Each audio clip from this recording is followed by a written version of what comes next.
ایج بیا د هغې سره فیملی هیسټري او بیا د دې علامات څه دي د شوګر د کوم علاماتو نه دا موږ فیل کوی شو یا ظاهرېدی شي موږ ته چې زما شوګر دی یا شوګر درته وشو نو اوس دا چې دا ستا مرګ کنفرم شو که نه. سلامونه او احترامات قدرمنو، یو ځل بیا په بونیر کې بیا په ډګر کې په شفا میډیکل سنټر کې را سره ډاکټر طارق ناست دی. ډاکټر طارق زما ډېر خوږ ملګری هم دی، مشر مې هم دی او ډاکټر صاحب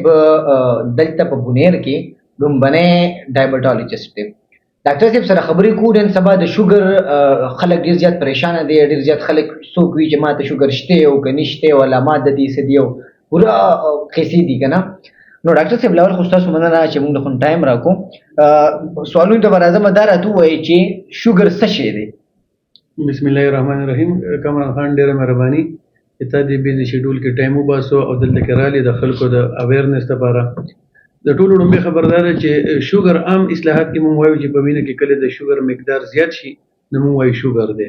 خو شوګر اصل کې کله زموږ پینکریاس چې دی لبلبه چې یا د انسولین پوره جوړولی نه شي یا د کم انسولین جوړي هغې ته رزسټنس وي، نو په دې دواړو حالت کې به زموږ د شوګر لیول سیوا کیږي او دغه ته بیا موږ ډایبټیز ملایټس شوګر مرض وایو. یو ډاکټر صاحب دا راته ووایي چې اکثر خلک وایي چې یاره ما ته شوګر شته او که نشته او زه ټیسټ وکړم او که ونه کړم او که بالفرض هغه شک شانتې وي، نو کوم خلکو ته به تاسو ریکمنډ کوئ چې هغې د خپل شوګر ټیسټ وکړي یا د پراپر خپل چیک اپ دې وکړي؟ شوګر زیات تر پته په لیبارټري کې په ټیسټ باندې لګي. پکار دا چې کوم خلک په های ریسک باندې یا نور څه مسایل وته یا د شوګر سره ریلیټډ دي پکار چې خپل ټیسټ وکړي. خو دې لپاره ما چې کوم ځای کې سپیشلایزیشن کړی په شوګر کې بقای انسټیټیوټ اف ډایبټالوجي اینډ انډوکراینالوجي، هغوی دې لپاره یو ټول ایزي فارموله راوباسل د په کور کې هم هغه خلک کولی شي. هغې کې د ټول لومړی دا دی چې د ریکس ایج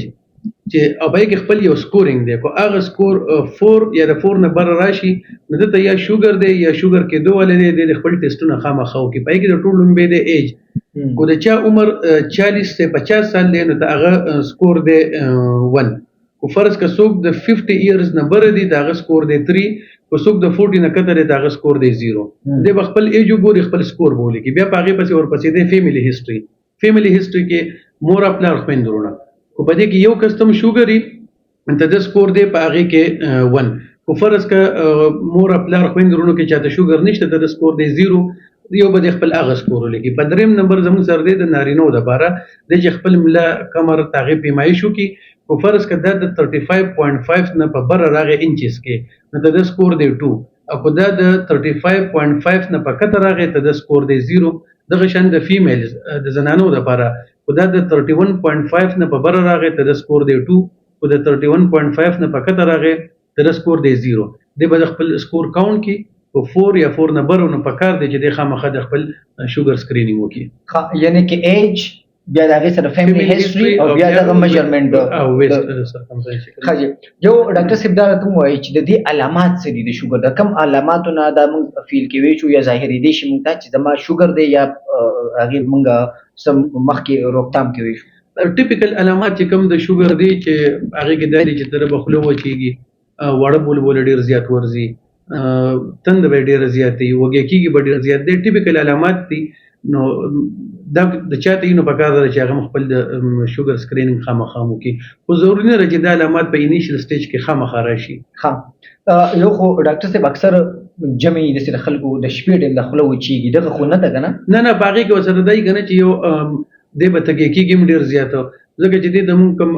اسماټیک سیمټمز وایو نو ته د شوګر دومره سیوای چې ته هغه د اوبه ډېرې زیاتې څښي، په هغې وجې به ته د واړه بول ډېر زیات وي نو ته د وجود نه به اوبه وځي، دی به خوله وچېږي، بیا به بار بار تږی کېږي. نو دا الارمینګ سچویشن فرض کړه دی 2 پیرې د شپې وړو بولو نه پاسېدو، پکار دا چې دی خپل د شوګر ټیسټ لازمانه وکړي. نور هم ډېرې وجې کېدی شي، خو مین شیز دا دی چې ته دې سکرینینګ وشي، ځکه چې د دې وروسته نور کمپلیکیشنز هم په ټایم ته دې ټریټمنټ هم کېدی شي. په دې وجه پکار دا چې خدای علامات په چا کې چې خپل سکرینینګ خامخا وکړي. یو ډاکټر صاحب دا راته ووایي چې اکثر زموږ په خلکو کې دا یو تاثر دی چې خلک وایي چې بس شوګر درته وشو نو اوس دا چې دا ستا مرګ کنفرم شو که نه. خو آیا دا شوګر واقعي دومره خطرناک دی که زموږ د خلکو هسې په دې ذهن او په نفسیاتو باندې داسې راخور کړی دی؟ شوګر چې زموږ سره دی، یو د شوګر داسې مستقل علاج نشته چې یو کس هغه میډیسن یا هغه ویکسین یا هغه انجکشن ووي او ته د شوګر واپس شي. کم پری ډایبټیز چې زموږ سره دی عام اصلاحات کېدل چې زه مریضانو ته د خپل ویم زه ته مې کچه شوګر دی د شوګر شروعات دي دا غي ډایګنوسس څنګه دی چې په فاسټینګ باندې چې د کله سر پاسي اته غنټې نایټ فاسټینګ ته د بسار په نار باندې ته د شوګر چې دی هغه به د 100 نه پکته چې 99 دی نارمل دی 100 to 125 د پری ډایبټیز دی او په مړه باندې د خوراک نه 2 غنټې بعد 140 to 199 د پری ډایبټیز دی 139 یا تدینه پکته د نارمل دی 200 یا 200 نه بره په مړه باندې د ډایبټیز دی پری ډایبټیز چې دی دا تقریبا زیات تر 90% نه سیوا واپس کیږي خو دا کس په لایف لانګ چې دی لایف ټایم باندې دغه کې ته د احتیاط کې او پال پرهیز وکي او کوی به د ډایبټیز وشو هغه ډیر مشکل ده چې واپس شي او شوګر د ټولو لومبه زمونږ ټریټمنټ ریجډي دا چې د مونږ په ډایټ باندې کنټرول کو ډایټ او ایکسرسایز کله چې ډایټ او ایکسرسایز باندې د نه کیږي بیا د مونږ میډیسن شروع کو بیا د شوګر چې څنګه تا وایي چې خلک ویریږي چې مرګ دی د شوګر کمپلیکیشنز چې ډېر خطرناک دي هغه تعالی زړه خرابولی شي تعالی ګردې خرابولی شي تعالی سترګې خرابولی شي تعالی مزغو رګونه فالج خطر ته جوړېدي شي پیریفرل ارټریل ډیزیز وته استا په خو کې رګونه کمزوري شي څنګه چې خپې کټ کې دوه خطر جوړېدي شي او دا ټول کمپلیکیشنز چې دي دا به ال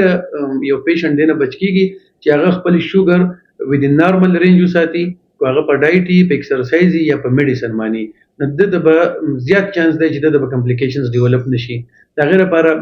ریګولر سکرینینګ پکار دی پکار دی چې هغه د کم ای بی آی وته موږ وایو د خپل رګونه چک کېدي شي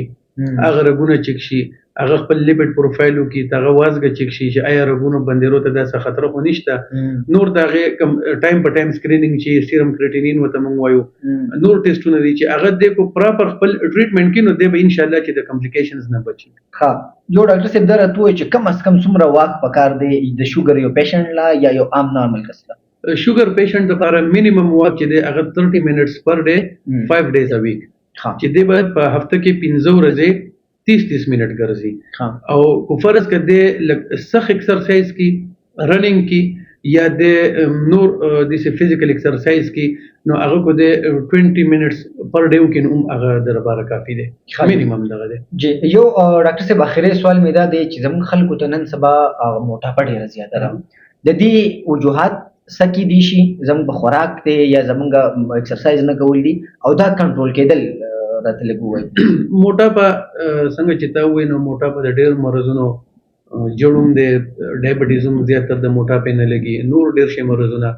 موټاپه مین کاز چې دی یو هغه جنک فوډز دي بل زیات اماونٹ کې کاربوهایډریټ انټیکس دي اې کې شوګر راځي پای کې کولډ ډرینکس راځي فاست فود راځي باغې کې یو دغه سیډنټری لایف سټایل دی چې ټول خلک افیس مخه ته تقریبا گاډي ودرېږي کور ته دنه گاډي نه وځي د کمرې مخه دغه د گاډي نه وځيږي واک ایکسرسایز دا تقریبا په معاشره کې مکمل ختم شوی دی او د خوراک انټیک چې دی پای کې خاص کر کاربوهایډریټ خوراک چې دی هغه زموږ ډیر زیات سیوا شوی دی چې څومره کاربوهایډریټ ریشو سیوا ده دومره زموږ موټاپه راځي دا غیر لپاره خبره ده چې واک شروع شي ایکسرسایز شروع شي او کاربوهایډریټ کنزمپشن مونږ ډیر زیات کم کو څومره مونږ کم کاربس رو خاص کر ریفاین کاربس دا چې مونږ څومره کم کو فاست فود کم کو کم شوګر والے ډرینکس چې دي سټینګ دی یا کوکا کولا دی پیپسي دی نیسلې جوس دی دا چې مونږ څومره کم کو ایکسرسایز مونږ ډیر کو نو موټاپه چې دا بخپله کم شي ډیر مننه ډاکټر صاحب د ټایم راکولو قدرمنو تاسو ډاکټر صاحب اوریدو د کوم ملګرو چې د شوګر په حواله باندې سم سوال او هغه په دې ویډیو کې به تاسو پورې درسیدلی خاد آباد بری علی حسین